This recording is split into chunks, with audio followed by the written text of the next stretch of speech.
Assalamu alaikum students, how are you all? I am your science teacher Rabia Iftikhar. I hope you all are enjoying science lecture.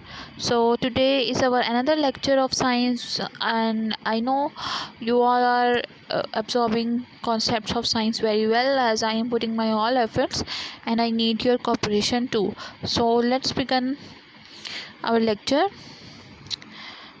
Last lecture में हम लोगों ने पढ़ा था कुछ plants organs के बारे में हम लोगों ने कुछ पढ़ा था डिटेल से। अब हम शुरू करने लगे हैं अपने एनिमल ऑर्गन्स के बारे में। So basically we have 3 topic of discussions today of chapter number 1. Today we will complete our chapter number 1, and in next lecture we will do question answers and exercise. So our number 1 topic of discussion is some animal organs. Then we will discuss organs from organ system, and then we will discuss major human organ system. ठीक है, आप लोगों ने परेशान नहीं होना, बिल्कुल छोटे छोटे से टॉपिक्स हैं, ज़्यादा इतनी ज़्यादा डिस्कशन नहीं है, तो आप लोगों ने ध्यान से सुनना है. ठीक है, अब हम चलते हैं अपने मेन टॉपिक की तरफ, which is some animal organs. I hope आप लोगों को समझ आ जाएगा. सॉरी जी, ये देखें जी, अब ये आज का हम लोग का फर्स्ट टॉपिक है सम एनिमल ऑर्गन्स.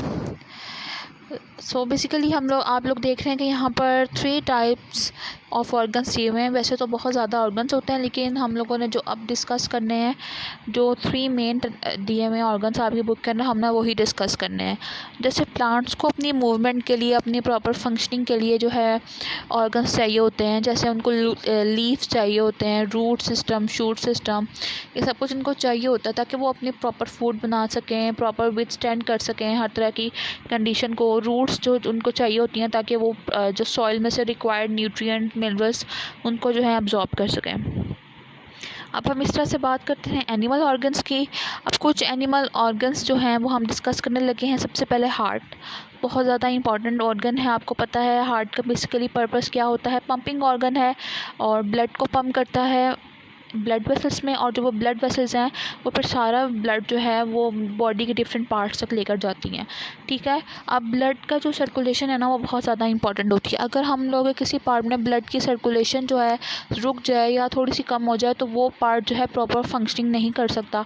ठीक है, तो इसलिए जो ये हार्ट है ये बहुत ज़्यादा हमारा इंपॉर्टेंट ऑर्गन है.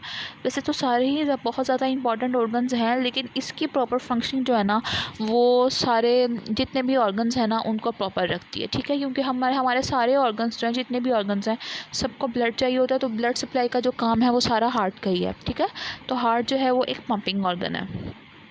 उसके बाद let's move towards our next organ which is tongue. Tongue क्या है आपको पता है, टंग बेसिकली टेस्ट करती है फूड को. अब हम मुख्तलिफ़ तरह के हम लोग डिशेस खाते हैं, मुख्तलिफ़ तरह के जो है फ़ूड ले रहे हैं. पाकिस्तानी फ़ूड है, चाइनीज़ फ़ूड है, कॉन्टीनेंटल फ़ूड है, इसके अलावा इटालियन है, रशियन डिशेज़ हैं. सारी जो जितनी भी डिशेज़ हैं इनके डिफरेंट फ्लेवर्स होते हैं. कोई सॉल्टी होती है, कोई बहुत ज़्यादा स्वीट होती है, कोई बहुत ज़्यादा स्पाइसी होती है, किसी का बिटर टेस्ट होता है. तो ये सारे जो टेस्ट हैं ये कौन आइडेंटिफाई करता है, ये हमारी जो टंग है वो आइडेंटिफाई करती है. क्योंकि जो हमारी टंग है उसके ऊपर जो है टेस्ट बर्ड्स होते हैं. ठीक है, अब जो टेस्ट बर्ड्स हैं वो इसी तरह के 4 टाइप्स के टेस्ट बर्ड्स प्रेजेंट होते हैं, जो कि हम लोगों को रिकग्नाइज़ करवा देते हैं कि ये वाली डिश जो है ये स्वीट है या सॉल्टी है. तो इसलिए जो है टंग है ये बहुत ज़्यादा इंपॉर्टेंट एक ऑर्गन है. उसके बाद बात करते हैं लिवर की. लिवर के अंदर क्या हो रहा है, लिवर का भी यही फंक्शन है. लिवर ने क्या करवानी है जी, डाइजेशन करवानी है फूड की. और उसके बाद उसने क्या करना है कि बहुत ज़्यादा डिफरेंट ऑर्गन्स के जो फंक्शन है, अपने जो फंक्शन है, बहुत ज़्यादा इंपॉर्टेंट फंक्शन जो है वो ये परफॉर्म करता है. ठीक है जी, डिटॉक्सिफिकेशन करवाता है और डाइजेशन ऑफ फूड में बहुत ज़्यादा हेल्प करता है. ठीक है, अब यहाँ पर आप लोग देख रहे हैं कि ये है जी हार्ट है हमारा, ये है हमारा लिवर, और ये हैं लंग्स हमारे. और टंग आप लोगों को पता है कि आप लोग टंग इस तरह से टंग की होती है शेप. ठीक है, और यहाँ पर जो है टेस्ट बड्स प्रेजेंट होते हैं. और लंग्स का आप लोगों को पता है फंक्शन क्या होता है कि वो रेस्पिरेशन में हेल्प करता है. ठीक है जी, अब हम चलते हैं अपने नेक्स्ट जो हमारा टॉपिक है उसकी तरफ. हमारा न्यू अब टॉपिक है वो है ऑर्गन्स फॉर्म ऑर्गन सिस्टम। ठीक है जी, अब हमने इसको पढ़ना है कि ये क्या करता है। बेसिकली ये हमारा आज का न्यू टॉपिक है। इसका मतलब ये है कि जो ऑर्गन्स होते हैं वो डिफरेंट ऑर्गन्स जो हैं जब एक साथ ग्रुप में काम करते हैं और जब एक डिफरेंट ऑर्गन जो है ग्रुप बना लेते हैं तो वो बेसिकली एक सिस्टम बन जाता है पूरा। ठीक है, जिस तरह से एक स्कूल है, अब वहाँ पर 2 टीचर्स हों, 3 टीचर्स हों और पूरी जब मैनेजमेंट बन जाती है और फिर वहाँ पर स्टूडेंट्स आते हैं तो वो पूरी एक ऑर्गेनाइजेशन, एक पूरा सिस्टम बन जाता है। ठीक है, अब इस तरह से एक इंस्टीट्यूट भी वो बन जाता है इस तरह से। अब हम देखते हैं कि अब जो ऑर्गन्स फॉर्म ऑर्गन सिस्टम के अंदर हमने बेसिकली जो है प्लांट्स के जो जितने हैं वो थोड़े से हमने डिस्कस करना है। तो सबसे पहले प्लांट्स के अंदर जो है 2 टाइप्स ऑफ सिस्टम जो हैं वो बनते हैं। फर्स्ट इज़ रूट सिस्टम, जिसके अंदर होती हैं roots. Second one is shoot system, जिसके अंदर होता है शूट्स वाला पार्ट, कि इनका बेसिकली फंक्शन क्या है। ठीक है, अब हमने ये तो हो गया, आपको पता लग गया कि कौन कौन से होते हैं। अब हम देखते हैं, इनकी डिस्कशन करते हैं डीप कि इसके अंदर होता क्या क्या है। अब यहाँ पर आ गया जी रूट सिस्टम। रूट सिस्टम के अंदर हम देखते हैं कि रूट और इसकी जो है ब्रांचेस, रूट्स और इसकी ब्रांचेस जो हैं ये बनाती हैं रूट सिस्टम। ये हैं जी रूट्स और इसकी यहाँ पर ये जो ब्राउन कलर की दी हुई हैं ये हैं सारी इसकी ब्रांचेस। ठीक है, रूट्स जो हैं वो बेसिकली प्रेजेंट होती हैं सॉइल के अंदर। यहाँ पर आप लोग पिक्चर में भी देख रहे हैं कि जो रूट्स हैं वो सॉइल के अंदर प्रेजेंट हैं, ये आप लोग ये देखें। ठीक है, उसके बाद जो रूट्स हैं वो बेसिकली जितनी भी सॉइल है उसको सारी होल्ड करती हैं और फिर उनका क्या फंक्शन होता है कि जितने भी सॉइल के अंदर न्यूट्रिएंट्स प्रेजेंट होते हैं उनको वो सारा एब्जॉर्ब कर लेती हैं। ठीक है जी, एब्जॉर्ब करने के बाद फिर क्या करती हैं कि जो उनके लिए इसेंशियल न्यूट्रिएंट्स होते हैं उसको वो अपनी ग्रोथ में जो है प्लांट की ग्रोथ में सारा जो न्यूट्रिएंट्स हैं उसको यूज़ कर लेती हैं रूट्स। ठीक है, और उसके बाद यहाँ पर हम लोग का हो गया रूट सिस्टम ख़त्म। उसके बाद हम चलते हैं अपने शूट सिस्टम की तरफ।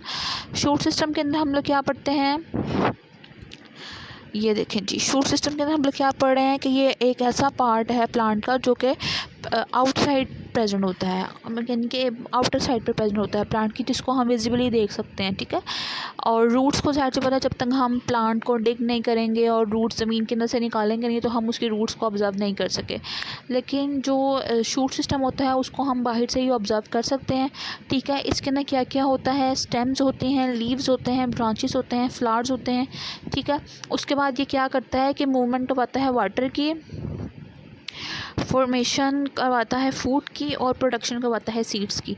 ठीक है, अब मैं यहाँ पर आपको डायग्राम दिखाती हूँ कि ये देखें जी, ये है जी शूट सिस्टम, इतना ये वाला शूट सिस्टम है ये सारा। ठीक है, अब शूट सिस्टम क्या कर रहा है कि इसके बाद जो है यहाँ पर मूवमेंट हो रही है वाटर की, यहाँ पर फूड फॉर्मेशन हो रही है और यहाँ पर आप लोग ये देख रहे हैं कि यहाँ पर फूड लगा हुआ है यहाँ पर, और ये जो जाहिर सी बात है ये फ्लावर्स होते हैं यहाँ पर तो वो सीड्स की प्रोडक्शन भी करवाते हैं। ठीक है जी, ये हो गया। और उसके बाद आ गया है यहाँ पर रूट सिस्टम। आप लोग देख रहे हैं कि किस तरह से रूट जो हैं वो सॉइल के अंदर प्रेजेंट है। यहाँ पर आपका ख़त्म हो गया है रूट सिस्टम और शूट सिस्टम भी। उसके बाद हम चलते हैं लास्ट टॉपिक की तरफ आज के, जो कि है मेजर ह्यूमन ऑर्गन्स। उसके अंदर हम लोगों ने कुछ ऑर्गन्स पढ़ने हैं जो कि बहुत ज़्यादा मेजर हैं ह्यूमंस में। ठीक है, सबसे पहला जो हमारा ऑर्गन आ रहा है वो है जी डाइजेस्टिव सिस्टम। डाइजेस्टिव सिस्टम से जैसे आप लोगों ने नाम पढ़ा आप लोगों को पता लग रहा है कि ये डाइजेशन में हेल्प करेगा, जो भी फूड होगी उसके डाइजेशन में हेल्प करेगा। सबसे पहले जो इसके अंदर ऑर्गन्स आते हैं वो होते हैं माउथ, फिर आता है फूड पाइप, फिर इंटेस्टाइन, स्टमक और लीवर। ये सारे जितने भी ऑर्गन्स हैं ये बेसिकली क्या करते हैं, ये डाइजेशन में हेल्प करवाते हैं। ठीक है, माउथ के अंदर हमारा जा रहा है फूड, फिर फूड पाइप से पास होता हुआ जी वो स्टमक तक जा रहा है, स्टमक भी उसकी डाइजेशन करवा रहा है, लीवर भी उसकी डाइजेशन करवा रहा है, और इंटेस्टाइन को जो हम लोगों के जो फूड में से रिक्वायर्ड न्यूट्रिएंट्स हैं वो उसको जो है अपने अंदर एब्जॉर्ब कर रहा है और उसको फिर एज ए एनर्जी यूज़ कर रहा है। ठीक है, तो ये हो गया पूरा डाइजेशन का। उसके बाद अब जो नेक्स्ट हम लोगों ने अपना पढ़ना है वो है रेस्पिरेटरी सिस्टम। अब आप लोगों को पता है कि रेस्पिरेशन भी कितनी ज़्यादा इंपॉर्टेंट है। हम लोग ऑक्सीजन को जो है इनहेल करते हैं, कार्बन डाइऑक्साइड को एक्सहेल करते हैं। ऑक्सीजन, ये देखें जी, ये रही ऑक्सीजन, इसको हम करते हैं इनहेल, और जो कार्बन डाइऑक्साइड है उसको हम करते हैं एक्सहेल। ठीक है। इनहेल मीन्स कि ऑक्सीजन को हम अंदर की तरफ लेते हैं सांस के ज़रिए, और जो कार्बन डाइऑक्साइड है हम उसको एक्सपेल आउट कर देते हैं, ठीक है। रेस्पिरेटरी सिस्टम में क्या क्या होता है, नोज़ होती है, विंड पाइप होता है, लंग्स होते हैं, क्लियर। उसके बाद क्या करते हैं कि जी ये सारे जो भी जितने ऑर्गन्स हैं ये तीनों ये हमें जो है रेस्पिरेशन में हेल्प करते हैं। यहाँ पर ये बना हुआ है रेस्पिरेटरी सिस्टम आपका, ये देखिए जी, मैं आपको दिखाती हूँ यहाँ से कैसे है ये। आप लोग ये देखें, ये जो पिंक पोर्शन बना हुआ है इनका, ये है बेसिकली पॉइंटर, ये जो है ये है हमारे लंग्स, ठीक है, ये हैं हमारे लंग्स। और यहाँ पर ये विंड पाइप आ रही है, ठीक है। और ये सारी जो हैं जितने ऑर्गन्स हैं ये सब मिलकर बना रहे हैं हमारा पूरा रेस्पिरेटरी सिस्टम। उसके बाद हम नेक्स्ट अपने सिस्टम की तरफ चलते हैं जो कि है सर्कुलेटरी सिस्टम। सर्कुलेटरी सिस्टम के अंदर क्या है कि ये इसके अंदर फॉर एग्जांपल आप लोगों को जैसे मैंने बताया है पिछले सारे ऑर्गन्स के उनका क्या फ़ंक्शन है। अब सर्कुलेटरी सिस्टम का क्या फ़ंक्शन है कि इसने जो है सर्कुलेशन करवानी है ब्लड की थ्रू आउट द बॉडी, ताकि जो बॉडी की है वो प्रॉपर फंक्शनिंग हो सके। अब आप लोग यहाँ पर देख रहे हैं कि सर्कुलेटरी सिस्टम के अंदर क्या आ रहा है, हमारे पास हार्ट आ रहा है, हार्ट आ रहा है, और ये जितनी भी ब्लू और रेड कलर की जो हैं ये ब्लड वेसल्स आ रही हैं, ठीक है। ये देखेंगे ये ब्लड वेसल्स हैं, ये ब्लड वेसल्स हैं, ये ब्लड वेसल्स हैं, ये जो रेड ऑर्गन है ये हार्ट है, ठीक है। तो बेसिकली सर्कुलेटरी सिस्टम ने क्या करना होता है कि ब्लड की सप्लाई करवानी होती है थ्रू आउट द बॉडी। उसके बाद हम चलते हैं नर्वस सिस्टम की तरफ। ये हम लोग का लास्ट सिस्टम है जो हमने पढ़ना था। नर्वस सिस्टम बेसिकली क्या होता है कि इसके अंदर ब्रेन, स्पाइनल कॉर्ड और नर्व्स जो हैं ये प्रेजेंट होती हैं। Brain, spinal cord, spinal cord, और यहाँ पर हैं जी ये जिन नर्व्स हमारी सारी जितनी इसके अंदर प्रेजेंट है पूरी बॉडी के अंदर, वो ये सारी कंसिस्ट करती है नर्वस सिस्टम पे, ठीक है। अब नर्वस सिस्टम का फंक्शन क्या होता है कि ये मैसेज को कैरी करता है one part of the body to another. और जैसे ही फॉर एग्जांपल नर्वस सिस्टम का बेसिकली अब ईजी वर्ड्स में मैं आपको बताती हूँ, जैसे हमने किसी ठंडी चीज़ को हाथ लगाया, गर्म चीज़ को हाथ लगाया, तो जैसे ही हमने हाथ लगाया तो जितने भी सेंसरी ऑर्गन्स हमारे फिंगर टिप्स में प्रेजेंट होंगे वो फ़ौरन से ब्रेन को मैसेज भेजेंगे कि ये जो है चीज़ गर्म है, आप अपना हाथ पीछे कर लें। तो फिर क्या होगा, हम फ़ौरन से अपना हाथ पीछे कर लेंगे। तो ये बेसिकली फ़ंक्शन है नर्वस सिस्टम का, ठीक है जी। आज का लेक्चर होता है यहाँ पर ख़त्म। अब हम चलते हैं अपने होमवर्क की तरफ। ये जी आपका मैंने होमवर्क है, यहाँ पर मैं आपको बता दूँ साथ कि ये आपने सेंटर में बीच में लाइन भी ड्रॉ करनी है। आपको मैंने एक शॉर्ट क्वेश्चन दिया है कि differentiate between root system and shoot system, ठीक है जी। आपने पढ़ा भी है कि रूट सिस्टम क्या होता है, शूट सिस्टम क्या होता है।